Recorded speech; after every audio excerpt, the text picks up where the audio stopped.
Hello students, very good morning. देखिए आज एक नया चैप्टर लेके आया है जिसका नाम है परमाणु संरचना तथा स्पेक्ट्रमों की उत्पत्ति। नया लेसन है स्टूडेंट्स, और उसमें पहला ही क्वेश्चन है अल्फा कणों के प्रकीर्णन प्रयोग के आधार पर रदरफोर्ड का परमाणु मॉडल लिखिए तथा इस मॉडल की कमियां भी लिखिए। तो देखिए स्टूडेंट्स, बहुत ही मोस्ट इंपॉर्टेंट चैप्टर है, मॉडर्न फिजिक्स बोलते हैं इसको। ठीक है, तो देखिए स्टार्ट करते हैं और पढ़ते रहिए स्टूडेंट्स। बोर्ड के एग्जाम बहुत नज़दीक आ रहे हैं, पढ़िए और शानदार तैयारी करके 99% से भी ऊपर यानी कि 100% आते हैं, 100% यानी मैक्सिमम मार्क्स ऑब्टेन करने की कोशिश कीजिए। ठीक है स्टूडेंट्स, तो देखिए स्टार्ट करते हैं। थोड़ा सा स्टूडेंट्स हम इस लेसन की देखिए बैकग्राउंड में चलते हैं। क्या है परमाणु संरचना? देखिए सबसे पहले एक वैज्ञानिक था डाल्टन, उसने कहा कि ये पेंसिल है स्टूडेंट्स, इस पेंसिल को मैं तोड़ता चला जाऊं तोड़ता चला जाऊं तोड़ता चला जाऊं तो एंड में एक ऐसा कण आएगा, उसे नहीं तोड़ सकते आप। उसको बोला उसने परमाणु। क्या बोला स्टूडेंट्स? परमाणु। अब इस परमाणु की संरचना देखने की, परमाणु की संरचना कैसी होती है, कि परमाणु की भी संरचना होती है स्टूडेंट्स। तो एक वैज्ञानिक था फिर स्टूडेंट जे थॉमसन, उसने एक विसर्जन नलिका ली। ये हमारे कोर्स में नहीं, लेकिन मैं बताऊंगा पूरा। ये ऐसे एक विसर्जन नलिका ली, इसमें गैस भरी, अलग अलग तरह की गैस भरते हैं स्टूडेंट्स, और इसमें बहुत हाई वोल्टेज लगाते हैं स्टूडेंट्स, लाखों वोल्टेज लगाते हैं, लाखों वोल्टेज लगाते हैं। इसमें गैस भर देते हैं विभिन्न प्रेशरों पर, यहाँ से गैस भर देते हैं। तो जब गैस भरेंगे तो जब वो स्टूडेंट्स परमाणुविक अवस्था में आ जाएगी, गैस को जब हम लाखों वोल्टेज लगाते हैं तो वो क्या होता है, देखिए स्टूडेंट्स, वैसे तो गैसें क्या होती है, विद्युत की कुचालक होती है। बहुत ध्यान से सुनना स्टूडेंट्स, वैसे तो गैस जैसे वायु है विद्युत की कुचालक है। अब देखिए जैसे मैंने इसमें लाखों वोल्टेज लगाया, ठीक है ना, तो ये जो इसके बीच की वायु थी या इसके बीच में जो गैस भरी थी जो भी थी, हाइड्रोजन नाइट्रोजन कुछ भी, वो विद्युत की सुचालक होते हैं, अर्थात ये जो इसका वो टूट जाता है। ठीक है, तो जैसे आपने देखा होगा स्टूडेंट्स, बादलों से पृथ्वी पर क्या आ जाती है, बिजली आ जाती है। ठीक है, जबकि ये वाली बिजली, हमारी वाली बिजली एयर में नहीं आती, क्योंकि उसकी वोल्टेज इतनी हाई होती है स्टूडेंट्स कि वो उसके इंसुलेशन को तोड़ देता है, वायु के इंसुलेशन को। तो देखिए उसने क्या कहा, तो उसने देखा स्टूडेंट्स, उसने इससे जे थॉमसन ने इसे लगाया कि यहां पर भी कुछ चमक उत्पन्न हुई। देखिए स्टूडेंट्स, यहां पर ये क्या है, ये है एनोड, एनोड प्लस है ये, और ये कैथोड है, कैथोड है। ठीक है स्टूडेंट्स, तो उसने क्या देखा यहाँ पर कि यहाँ पर उसने जिंक सल्फाइड का पर्दा लगा दिया था, जिंक सल्फाइड का लेप लगा दिया था। जिंक सल्फाइड की स्टूडेंट्स बहुत ध्यान से सुनिए, जिंक सल्फाइड की ये विशेषता है, जब भी उस पर कोई कण टकराएगा, वो कण हमें तो दिखाई नहीं देगा, लेकिन जब उस पर कण वो टकराएगा तो एक प्रतिदीप्ति उत्पन्न होगी, एक चमक उत्पन्न होगी। उस चमक से हम अंदाजा लगा सकते हैं कि यहाँ पर कोई कण टकराया है। बात समझ में आ गई ना, उस चमक को देख करके। तो उसने देखा कि यहाँ पर निरंतर क्या है, प्रतिदीप्ति उत्पन्न हो रही है। ठीक है ना, लाइट जैसे जुगनू होता है, जुगनू कभी जलता है कभी बुझता है, कभी जलता है कभी बुझता है, तो ऐसे तो यहाँ पर प्रतिदीप्ति उत्पन्न हो रही, सेंटिलेशन प्रोड्यूस हो रहे हैं। तो उसने कहा कि इसमें कुछ ऐसे कण टकरा रहे जो मुझे दिखाई नहीं दे रहे। गैस तो क्या थोड़ी दिखाई देती है, परमाणु थोड़ी दिखाई देता है। फिर उसने दूसरी गैस भरी स्टूडेंट्स, फिर तीसरी हाइड्रोजन भरी, फिर नाइट्रोजन भरी, फिर ऐसे। तो उसने फिर उससे लगाया कि प्रत्येक गैस में, फिर उसने परमाणु को भी कहा, फिर उसने पदार्थ की बात कह दी। उसने कहा कि प्रत्येक पदार्थ में प्रत्येक पदार्थ परमाणु से मिलकर बनता है, और प्रत्येक परमाणु में एक ऐसा कण जरूर होता है जो सभी गैसों में होता है। वो हाइड्रोजन में भी है, वो नाइट्रोजन गैस में भी है, वो ऑक्सीजन गैस में भी है, और उसका नाम क्या दिया स्टूडेंट्स? इलेक्ट्रॉन। क्योंकि इलेक्ट्रॉन क्यों दिया? क्योंकि इलेक्ट्रॉन ये वाला, क्योंकि इस पर ऋणात्मक आवेश होता है। ठीक है ना, क्योंकि धनावेश की ओर टकराया, ये क्या है, धनावेश की ओर टकराए, तो इधर पर कौन से कण टकराएंगे स्टूडेंट्स? इधर ऋण आयन ही टकराएंगे। उन ऋण आयनों को क्या नाम दिया उसने? इलेक्ट्रॉन नाम दिया। ये तो हुआ। तो अब ये पता चल गया स्टूडेंट्स इस उससे कि इलेक्ट्रॉन होता है परमाणु के अंदर। बात समझ में आ गई स्टूडेंट्स? ये लीजिए, ये परमाणु बना रहा हूं, अब इसमें इलेक्ट्रॉन है, ये लीजिए, ये इलेक्ट्रॉन। ठीक है, इलेक्ट्रॉन पर ऋणावेश होता है, ये पता चल गया इलेक्ट्रॉन पर ऋणावेश है। तो जब देखिए स्टूडेंट्स इस पे ऋणावेश है, तो ये परमाणु, तो परमाणु पे कैसा आवेश होना चाहिए? परमाणु पर ऋणावेश होना चाहिए। ठीक है स्टूडेंट्स। और लेकिन आपने देखा है कि परमाणु पर ऋणावेश नहीं होता, परमाणु पर तो वैद्युत उदासीन होता है, Q बराबर 0। ठीक है। फिर वैज्ञानिकों को बहस छिड़ी कि परमाणु का मॉडल कैसे दें हम, कि परमाणु का मॉडल, परमाणु का मतलब मॉडल देखिए स्टूडेंट्स, उसे कहते हैं कि हम उसे वास्तव में नहीं जानते, उसके बारे में बताते हैं, अपने विचार से बताते हैं, अपने लिख के बताते हैं, अपने उसमें थीसिस लिख के देते हैं, उसे बोलते हैं स्टूडेंट्स मॉडल। आप जानते हो, ठीक है ना स्टूडेंट्स। आप अपने घर का मॉडल बनाएंगे तो किसी गत्ते से, कागज से तो बनाएंगे मॉडल, ठीक है ना स्टूडेंट। तो ऐसे ही एक परिकल्पना की कि भाई परमाणु की संरचना क्या है, परमाणु का मॉडल क्या है। तो सबसे पहले दिया जे थॉमसन ने, जे थॉमसन थॉमसन ने कहा कि इसमें जो ये इलेक्ट्रॉन है परमाणु के अंदर, क्योंकि परमाणु के अंदर एक कण की खोज हो चुकी थी जिसे हमने इलेक्ट्रॉन नाम दिया था। इलेक्ट्रॉन पर कैसा आवेश होता है, ऋणावेश। अगर हम बात को यहीं रोक दी जाए कि भाई केवल इलेक्ट्रॉन ही होते तो इस पर ऋणावेश होना चाहिए, लेकिन इस पर ऋणावेश नहीं होता, इस पर तो वैद्युत उदासीन होता है। तो फिर जे थॉमसन ने बताया कि जितने इसमें इलेक्ट्रॉन होते हैं उतने ही धन आयन होते हैं। ध्यान रखना स्टूडेंट्स, अभी प्रोटॉन नाम नहीं दिया, उतने ही धन आयन होते हैं। देखो ये क्या है, ऋण आयन है, उसने ऐसे है, ये ऋण आयन है, ये ऋण आयन है। जितने ऋण आयन हैं उतने ही इसमें क्या होने चाहिए स्टूडेंट्स, धन आयन होने चाहिए, धन आयन होने चाहिए। और वो इसी प्रकार से इसके अंदर धसे हुए हैं जैसे कि तरबूज में बीज। ठीक है, कहीं ऋण इलेक्ट्रॉन है तो कहीं धन आयन, कहीं इलेक्ट्रॉन, जितने इलेक्ट्रॉन है उतने ही धन आयन है। ठीक, तो इसलिए इस पर प्रमाण, ये था जे थॉमसन का। ओके, लेकिन ये भी बहुत सारी चीजों की व्याख्या नहीं कर सका, तो इसको भी नेग्लेक्ट कर दिया। फिर एक वैज्ञानिक आए रदरफोर्ड, उसके बाद क्या है स्टूडेंट्स, एक रदरफोर्ड वैज्ञानिक आए, उन्होंने प्रैक्टिकल किया। ये तो केवल अनुभविक आधार पर तो बताया था कि भी ऐसा हो सकता है, उन्होंने प्रैक्टिकल किया। कैसे किया, सोने की पतली पन्नी ली, ठीक है, देखिए उसने कैसे किया, सोने की पतली पन्नी पर उसने अल्फा कणों की बौछार की। ये स्टूडेंट्स वैज्ञानिक जो होते हैं बहुत माइंडेड, बहुत ये सारे अपनी एनर्जी साइंस में लगाते हैं, एक यूजफुल ये लीजिए बहुत ध्यान से स्टूडेंट देखिए, ये थी एक सोने की पन्नी, ये लीजिए बहुत पतली थी सोने की पतली पन्नी, ठीक है ना। पूरा मैं एक्सपेरिमेंट बताता हूँ। और इसको चारों तरफ से उसने ये लीजिए, ये पर्दा है, मैं उसका सिंपल रूप बता रहा हूँ स्टूडेंट्स। ये लीजिए यहाँ पर एक पर्दा रख दिया गया, क्या रख दिया फ्रेंड्स, पर्दा। और इस पर्दे पर जिंक सल्फेट का लेप लगा दिया। जिंक सल्फेट हमारे लिए बहुत काम की चीज है। जिंक सल्फेट का ये है कि जब भी इस पे कोई कण टकराएगा, उस कण को हम नहीं देख सकते, लेकिन जब वो कण टकराएगा तो हमें उसकी उपस्थिति का एहसास हो जाता है कि यहाँ कोई कण टकराया है। तो देखिए ये अल्फा कणों की बौछार की होनी इस पर, तो कुछ अधिकतर अल्फा कण क्या हो गए, सीधे निकल गए, अधिकतर अल्फा कण सीधे निकल गए, कुछ क्या हो गए ऐसे, कुछ बहुत कम कोणों से ऐसे, ठीक है, कुछ कोण परकीर्णित हो गए। इसे कहते हैं जब कोई कण किसी चीज से टकराकर विपरीत दिशा में चला जाता है, कुछ दिशा बदल जाती है, तो उसे बोलते हैं परकीर्णन।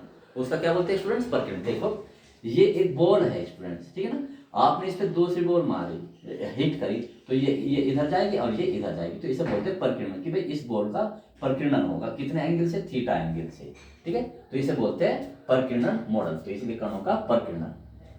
तो देखिए, तो ये ऐसे उत्पन्न हुआ, ठीक, जाना तो ऐसे चाहिए था लेकिन ऐसे हुआ। इन्हीं के आधार पर उन्होंने फिर एक मॉडल प्रस्तुत किया। ऐसे देखिए, अब मैं परमाणु बना रहा हूं, उन्होंने कहा कि परमाणु शायद ऐसे हो सकता है, ये देखिए, ठीक है। अब उन्होंने इसी पकड़ा ये पर्दा, ठीक है, तो उसने देखा स्टूडेंट्स कि कुछ ये सीधे निकल गए, अधिकतर वो निकल गए सीधे, बिल्कुल बिना विकसित हुए सीधे निकल गए, ठीक है। कुछ कण उन्होंने यहां पर धनावेश माना, कुछ कण ये लीजिए, और जो कण बिल्कुल ऐसे गए थे इसमें ऐसे आ गए 90 अंश से अधिक, ठीक है। और एक कण जो सीधे वापस आ गया, ठीक है, ये कण था, ठीक है स्टूडेंट्स, ये था परमाणु। तो उन्होंने कहा, उसने और ये अल्फा कण कहाँ से प्रोड्यूस हुई स्टूडेंट्स, वैज्ञानिक को बताओ। अल्फा कण प्रोड्यूस नहीं किया जाए, एक पोलोनियम रेडियो एक्टिव तत्व होता है पोलोनियम, उससे अल्फा कण निकले और उनकी स्पीड जानते हैं स्टूडेंट्स कितना, 2.6 इंटू 10⁻7 मीटर प्रति सेकंड के वेग से भी इससे टकराए थे। अब स्टूडेंट्स कई बार क्वेश्चन आता है कि रदरफोर्ड ने सोने की पतली पन्नी ही क्यों ली। उसके दो कारण है स्टूडेंट, पतली पन्नी, सोने की पतली पन्नी के कारण क्या है। नंबर एक तो यह है कि सोने को हम बहुत बारीक से बारीक पत्र बना सकते हैं ना, उसकी यानी कि बहुत बारीक से बारीक लेयर बना सकते हैं, यानी कि वो आघात वर्धनीय होता है, यानी कि वो आघात को सहन कर सकता है, टूट नहीं सकती, ठीक है ना। आप उसे कितने बारीक बना लीजिए, ठीक है, उसके आर पार भी देख सकते हैं हम, इतना बारीक हम उसको बना सकते हैं। और दूसरा स्टूडेंट, जब हम इसे बारीक बनाएंगे तो इसमें केवल एक ही परमाणु की लेयर होनी चाहिए। देखो अगर मैं, देखो स्टूडेंट, अगर मैं इसे मोटी बनाता, ये लो मोटी बना ली, ठीक है स्टूडेंट, तो देखो इसमें कितनी ये परमाणु हो सकते थे, इतने परमाणु, कितने परमाणु। अब मैंने इसे बीच में से ये लीजिए, ये तो होता है स्टूडेंट्स, ऐसे तो परमाणु होते हैं सोने की पन्नी में, ठीक ऐसे, तो उसने इसकी एक लेयर, बस इतनी पतली पन्नी ये लीजिए, जिससे कि उसकी परमाणु की सिर्फ एक लेयर मिले, एक उससे टकराए। और ऐसा नहीं कि भाई यहाँ भी टकराया यहाँ भी टकराया, क्योंकि जो अल्फा कण आया था केवल वो एक ही उससे टकराया, इसलिए पतलीपन। तो स्टूडेंट्स ये भी क्वेश्चन आता है कि रदरफोर्ड ने अपने प्रकीर्णन मॉडल में स्वर्ण पत्र यानी कि सोने का पत्र ही क्यों लिया, सोने का पन्नी ही क्यों ली। तो उसके दो कारण मैंने स्टूडेंट्स बताए, एक तो वो आघात वर्धनीय होती है, अर्थात उसके पतले से पतला क्या बना सकते हैं हम, सीट बना सकते हैं, पतले से पतला उसका पन्ना बना सकते हैं, पतले से पतला उसकी हम चादर बना सकते हैं, ठीक है स्टूडेंट्स, जिससे कि वो केवल एक ही उसकी परमाणु की लेयर रह जाए। क्लियर बात। दूसरे स्टूडेंट्स कि इसका एटॉमिक वेट बहुत ज्यादा है सोने का, ठीक है ना, जब ज्यादा होगा तो जो ये अल्फा कण का प्रकीर्णन है वो ज्यादा होगा, ठीक है स्टूडेंट्स। आप एक बात बताइए, देखिए ये लीजिए, ये बॉल है और आप इस पे कंचा है ना, कंचा बच्चे बच्चे खेलते हैं, कन लगाते हैं, तो जब कंचा इस पर लगा तो कंचे ये तो अपनी जगह स्थिर रहेगा, ठीक है ना, और ये इसमें प्रकीर्णन ज्यादा होगा। अगर इसमें भी प्रकीर्णन हो जाए, ये भी अपनी जगह से हिल जाए स्टूडेंट्स, तो इसका संवेग और इसका संवेग मिलकर क्या होगा, दोनों का पहले संवेग के बराबर होगा, इसलिए इसमें प्रकीर्णन कम होगा, समझिए ना। यानी कि ये कंचा है, कंचे के सापेक्ष इतना भारी होना चाहिए कि जब ये इससे इसकी ओर जाए या इससे टकराए तो केवल इसमें ही प्रकीर्णन हो, इससे ही इसके ही दिशा में विक्षेपित हो, इसमें ये अपनी जगह ही स्थिर रहे। समझ रहे हो ना स्टूडेंट्स बात। जैसे देखो ईंट ले लीजिए आप, ईंट, ठीक है, और इस पे आप कंचा लगाइए, तो कंचा इसकी ईंट में तो कुछ नहीं कर सकता, इससे टकरा कर क्या होगा, वापिस आएगा या इसकी किनारे पर तो ऐसे जाएगा। तो इसलिए सोने का परमाणु क्रमांक बहुत अधिक होता है, ठीक है, उसका नाभिक, उसका परमाणु बहुत बड़ा होता है, बहुत हैवी होता है in comparison to the alpha कण, ठीक है स्टूडेंट्स। तो अल्फा कण पे पहले ही हमने ज्ञात कर लिया था कि अल्फा कण पर कैसा आवेश होता है, धन आवेश होता है, और उस पर 4 प्रोटॉनों का द्रव्यमान के बराबर उसका द्रव्यमान, तो ये हम पहले से ही जानते हैं। तो अल्फा कण पर कितना आवेश होता है स्टूडेंट्स, अल्फा कण पर आवेश, तो देखिए अल्फा कण पर आवेश +2e, और इसका द्रव्यमान कितना होता है, द्रव्यमान होता है 4mp, ठीक है, 4 प्रोटॉनों के द्रव्यमान के बराबर। और जबकि इसमें आपने स्टूडेंट्स पढ़ा है इसका एटॉमिक वेट कितना होता है, एटॉमिक इसमें परमाणु कितना, इस तो बहुत ज्यादा होता है इसका द्रव्यमान, तो स्टूडेंट ठीक है 200 के करीब होता है, ठीक है स्टूडेंट्स। तो इसलिए तो इसका हमने इसका और इसका कॉम्बिनेशन इसलिए लिया, ठीक है। अब देखते हैं, तो अब इसकी व्याख्या करते हैं। ये रदरफोर्ड ने ये सारी बात अपने प्रयोग में की और इसके आधार पर अपना परमाणु मॉडल दिया। वो परमाणु मॉडल क्या था, अब लिखते हैं हम। देखिए हर चीज को स्टूडेंट्स अच्छी तरह समझिए, तभी आपको ये चैप्टर समझ में आएगा। ये चित्र बना लेंगे स्टूडेंट्स, तो हेडिंग लिखेंगे आप रदरफोर्ड का परमाणु मॉडल।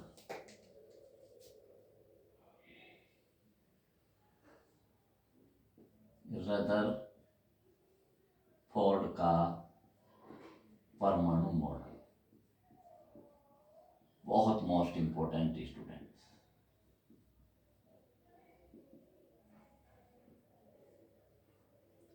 लिखते देखिए स्टूडेंट्स, इसके बारे में क्या लिखते हैं। रदरफोर्ड ने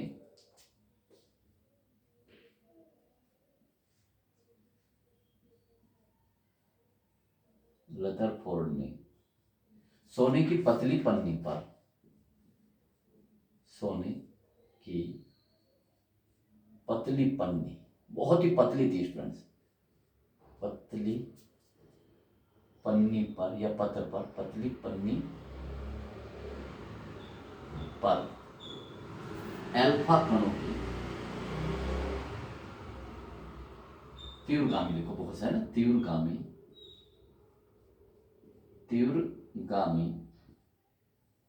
अल्फा कणों की बौछार की, अल्फा कणों की बौछार की, तो उस पर डाले, बौछार की तथा प्रेक्षण, तथा ठीक है ना, जो इन्होंने देखा, तथा प्रेक्षणों से, जो उसने देखा, प्रेक्षणों से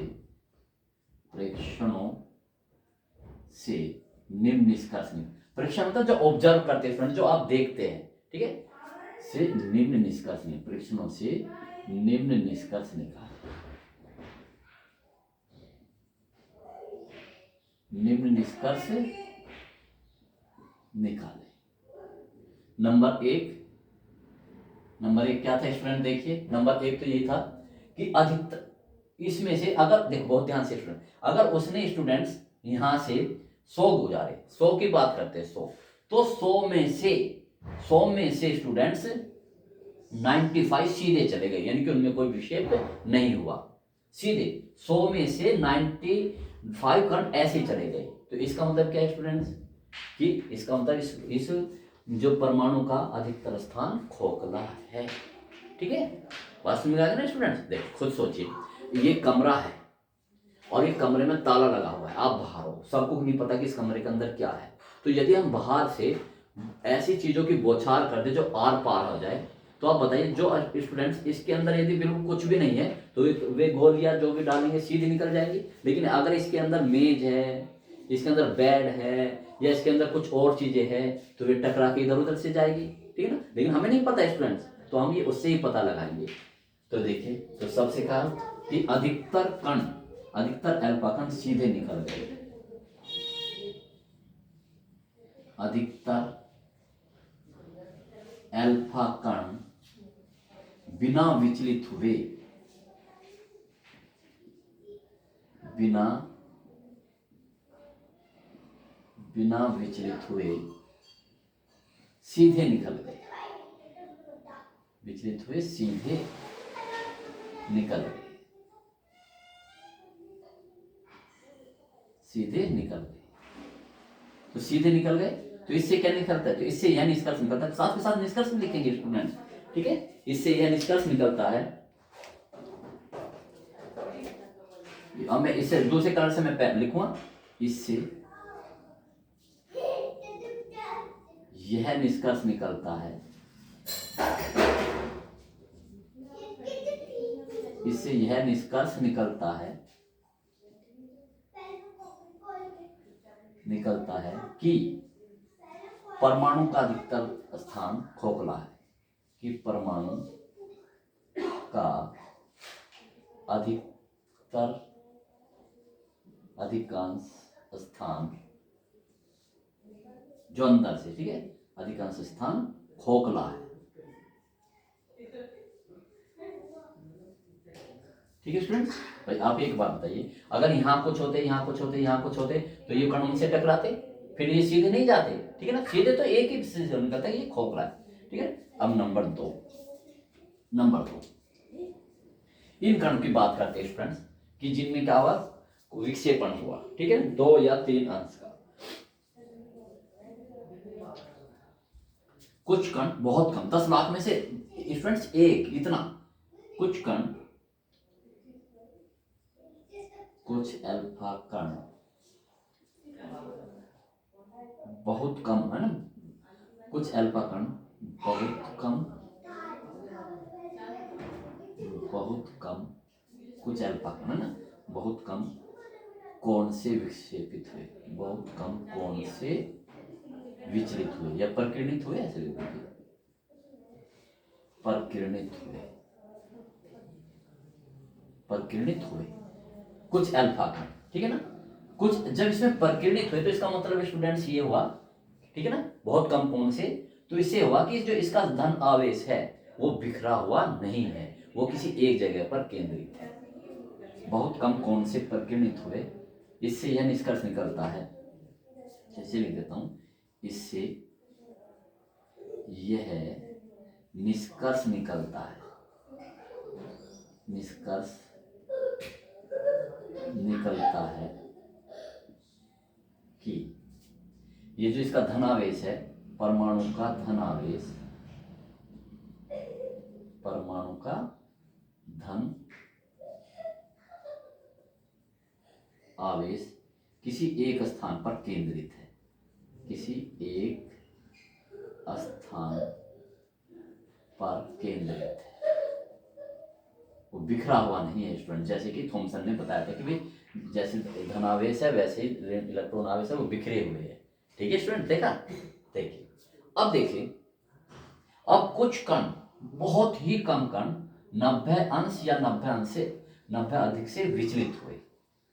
नंबर 3, बहुत कम कण, 10 लाख में से एक स्टूडेंट्स, बहुत कम अल्फा कण 90 या 90 अंश या इससे अधिक, या इससे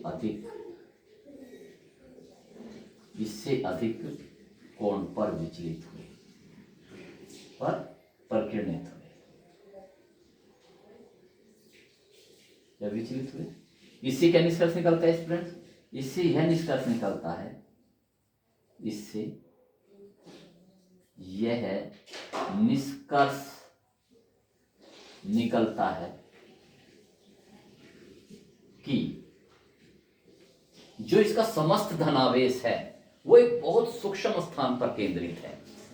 निकलता है कि परमाणु का समस्त धनावेश, परमाणु का समस्त धन आवेश, परमाणु का समस्त धन आवेश परमाणु के केंद्र पर, परमाणु के केंद्र पर बहुत सूक्ष्म स्थान पर, बहुत सूक्ष्म स्थान पर केंद्रित है, जिसे नाभिक कहते हैं। उस स्थान जिस पर केंद्रित है क्या है, उसे नाभिक कहते हैं। ठीक है, और उसने इसको नाम क्या है, इसे नाभिक नाम दिया। इस स्थान को नाभिक नाम दिया, एक नाम दिया। ठीक है स्टूडेंट्स, ये दिया नाभिक। ये तो उसने अपने प्रकीर्णन से सीखा। ठीक है स्टूडेंट्स, देखिए अब मैं बताता हूं। देखिए फ्रेंड्स, देखो खुद देखिए फ्रेंड्स, ये लीजिए, अगर ये बिल्कुल छोटे से स्थान पर केंद्रित है इतना, तो अधिकतर स्थान बोलिए। ठीक है फ्रेंड्स, ये जाएंगे सीधे, ये जाएंगे, खोखला है। ठीक है, बहुत कम कर, ये लीजिए, ये ठीक है, बहुत कम।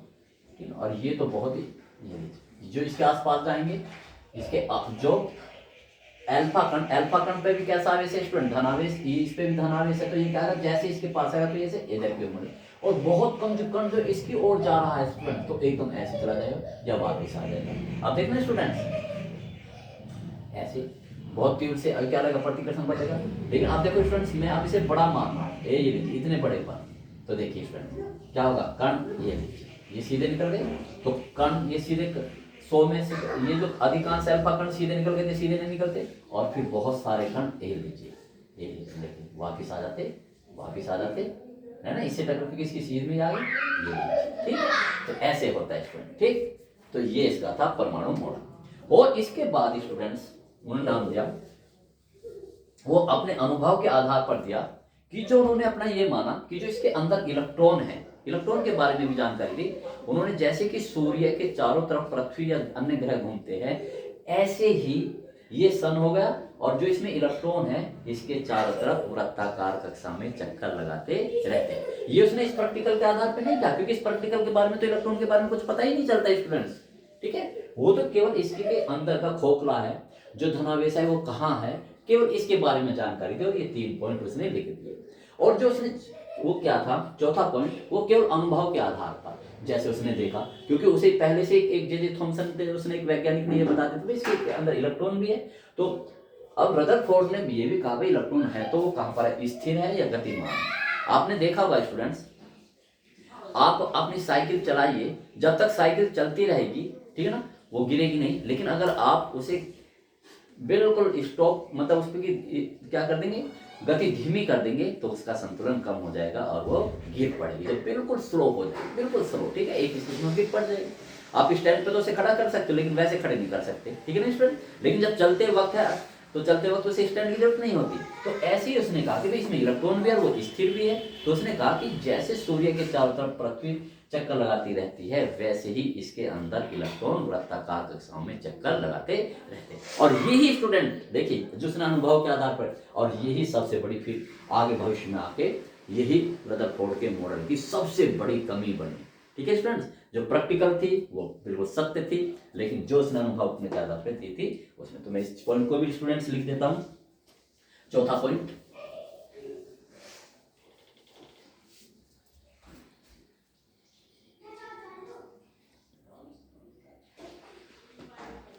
तो देखिए स्टूडेंट्स, चौथा पॉइंट, ठीक है ना, चौथा पॉइंट ये अपने अनुभव के आधार पर दिया स्टूडेंट्स। इलेक्ट्रॉन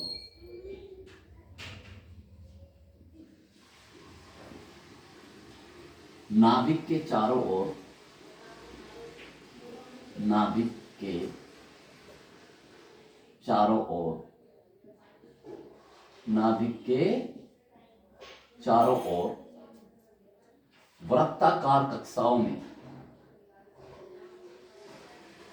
वृत्ताकार कक्षाओं में चक्कर लगाते हैं, चक्कर लगाते रहते, ठीक है फ्रेंड्स। जैसे कि ये भी कर लिख देते हैं, चलो, जैसे कि सूर्य के चारों तरफ पृथ्वी चक्कर लगाती है, पृथ्वी चक्कर लगाती है, ठीक है स्टूडेंट्स। तो ये उसने चार वो दिए थे परमाणु में, सॉरी रदरफोर्ड ने अपने परमाणु मॉडल के बारे में। अब इसकी कमियां लिखते हैं स्टूडेंट्स, क्या लिखते हैं स्टूडेंट्स, कमियां। तो देखिए कमियां क्या है स्टूडेंट्स, कमियां। तो देखिए रदरफोर्ड मॉडल की निम्न कमियां हैं।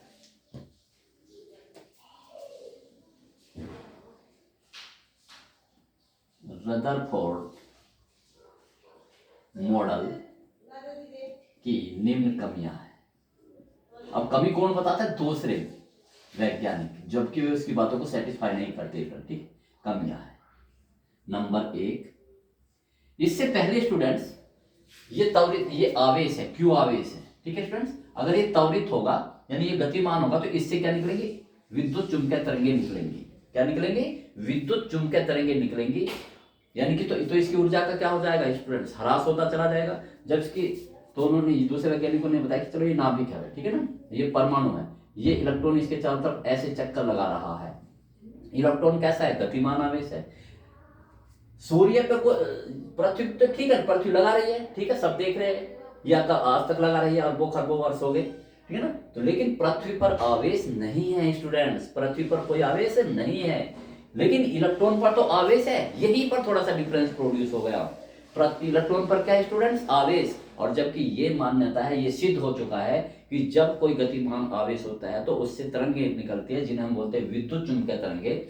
और वो ऊर्जा, इसकी ऊर्जा कम होती चली जाएगी जब ऊर्जा इसमें से निकलती रहेगी, और जब ऊर्जा कम होती चली जाएगी तो ये अंत में नाभिक में गिर जाना चाहिए। और जब ये नाभिक में गिर जाएगा स्टूडेंट्स, तो इसका अस्तित्व खत्म हो जाएगा। आप ही बताइए, अगर पृथ्वी घूमते घूमते घूमते सूर्य में गिर जाए तो पृथ्वी तो खत्म, ऐसे ही तो ये बन, तो इसलिए इसकी व्याख्या वो नहीं कर सका इसके परमाणु के स्थायित्व की, ठीक है ना। तो देखिए नंबर एक, रदरफोर्ड के मॉडल की कम क्या थी, ठीक है स्टूडेंट्स।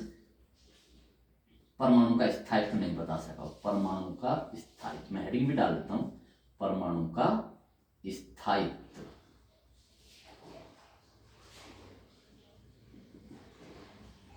देखिए क्या था स्टूडेंट्स परमाणु का स्थायित्व, वही त्वरित आवेश, बल्कि लिखो त्वरित इलेक्ट्रॉन, त्वरित इलेक्ट्रॉन, बल्कि ऐसे लिखिए स्टूडेंट्स, सॉरी वेरी सॉरी, पूरा अच्छी तरह से लिखेंगे।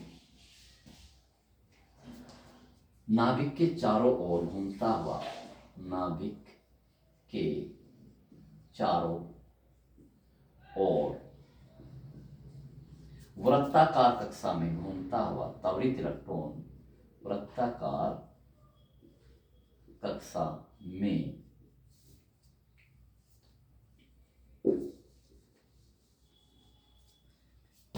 घूमता हुआ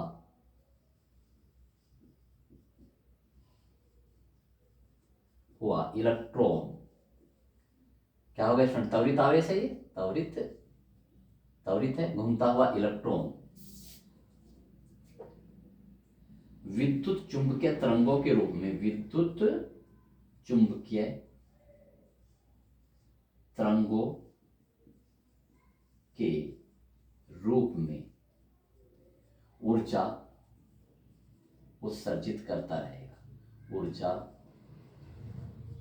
उत्सर्जित करता रहेगा, जिससे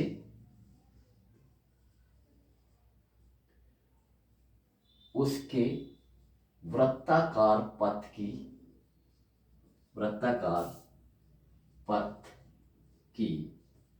त्रिज्या कम होती चली जाएगी, त्रिज्या कम होती चली जाएगी, कम होती चली जाएगी तथा इलेक्ट्रॉन अंत में नाभिक में गिर जाना चाहिए, नाभिक में गिर जाना चाहिए, गिर जाना चाहिए, परंतु ऐसा नहीं होता, परंतु ऐसा नहीं होता। ठीक है स्टूडेंट्स, परंतु ऐसा नहीं होता। नंबर 2 देखिए, नंबर 2 सूक्ष्म स्पेक्ट्रम की, सूक्ष्म स्पेक्ट्रम की संरचना, स्पेक्ट्रम की संरचना, यानी वो हाइड्रोजन परमाणु की देखो स्टूडेंट्स, इसके अनुसार, नाभिक के अनुसार, ये जब उससे किसी चीज से प्रकाश निकलता है स्टूडेंट्स, ठीक है, हाइड्रोजन से ले लीजिए, किसी से भी ले लीजिए, तो उसमें एक लाइन आनी चाहिए, केवल क्या लानी चाहिए, एक लाइन आनी चाहिए किसी भी कलर की। लेकिन जब हमने स्टूडेंट्स इन लाइन को बहुत हाईली माइक्रोस्कोप से देखा तो ये छोटी छोटी लाइनों से भी मिली स्टूडेंट, ये लीजिए ऐसे ऐसे कई लाइनों से मिलकर बनी देखी गई, तो वो इसकी व्याख्या नहीं कर सका। ठीक है, तो देखिए मैं लिखता हूं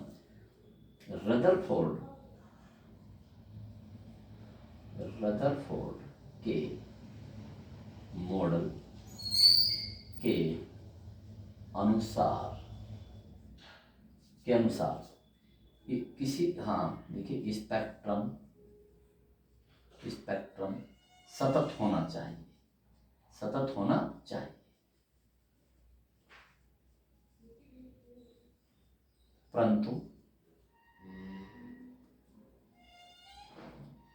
ठीक है, परंतु स्पेक्ट्रम की कोई लाइन, परंतु स्पेक्ट्रम की कोई लाइन, रेखा जो तरंग धैर्य को डिपेंड करती है, तरंग धैर्य बहुत सारी रेखाओं से मिलकर बनी होती है, मिलकर बनी होती है, अर्थात रदरफोर्ड सूक्ष्म स्पेक्ट्रम की सूक्ष्म संरचना की व्याख्या नहीं कर सका। रदरफोर्ड स्पेक्ट्रम की सूक्ष्म संरचना की व्याख्या नहीं कर सका। ठीक है, तो ये स्टूडेंट्स उसकी कमियां थी। ठीक है स्टूडेंट्स, तो देखिए कोई भी मॉडल तभी तो सत्य माना जाएगा कि जो हम देख रहे हैं कि ये प्रकाश क्यों निकलता है किसी वस्तु से, ठीक है, ये प्रकाश आता कहां से, और जब इस प्रकाश को भी हम देखते हैं तो इसमें भी आपने देखा जब इस प्रकाश को हम स्पेक्ट्रम से गुजारते हैं तो 7 रेखाएं प्राप्त होती है, और वो 7 रेखाएं भी जैसे पीली रेखा, वो एक रेखा नहीं है पीली रेखा, वो भी कई पीली रेखाओं से मिलकर बनी हुई है, तो वो इनकी व्याख्या नहीं कर सका स्टूडेंट। तो इसलिए इस रदरफोर्ड मॉडल को कुछ समय के लिए अमान्य कर दिया। तो अब इसमें स्टूडेंट्स नेक्स्ट वीडियो में मैं बताऊंगा, स्टूडेंट से देखना मत भूलना कि इस कमी को किसने दूर किया, जो ये परमाणु का स्थायित्व है या सूक्ष्म स्पेक्ट्रम की संरचना है, इनको किसने दूर किया। और स्टूडेंट देखिए उसको मैं अभी वैज्ञानिक का नाम नहीं बताऊंगा, उसने वो इसी का स्टूडेंट था, इसी की लैब में, रदरफोर्ड की लैब में प्रयोगशाला में उसने काम किया 3 साल, एक प्रोफेसर थे और उसे इसके लिए नोबेल पुरस्कार मिला। इसको देखिए स्टूडेंट्स नेक्स्ट वीडियो में। Okay students, best of luck, तैयारी करते रहिए, इसको इस तरह से लिखें, बहुत मोस्ट इंपोर्टेंट है, आएगा बहुत आसान है student. Okay, best of luck.